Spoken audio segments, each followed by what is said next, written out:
ಧನ್ಯವಾದಗಳು ಕೃತಿ ಹಾಗೂ ಸಸ್ಯ ಸಂಗೀತ ನಿಮ್ಮ ಇಂಪಾದ ಗಾಯನಕ್ಕಾಗಿ.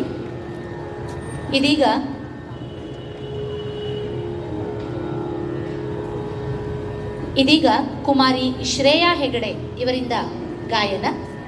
ಕುಮಾರಿ ಶ್ರೇಯಾ ಹೆಗಡೆ, ರಾಗ್ ಭೈರವ್, ತಾಳ ಧೃತ್ ತೀನ್ತಾಲ್, ಜಾಗೋ ಮೋಹನ ಪ್ಯಾರೆ.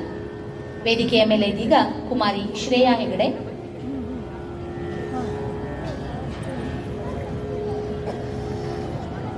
ಮುಂದಿನ ತಯಾರಿ ಕುಮಾರಿ ಹಿರಣ್ಮಯಿ.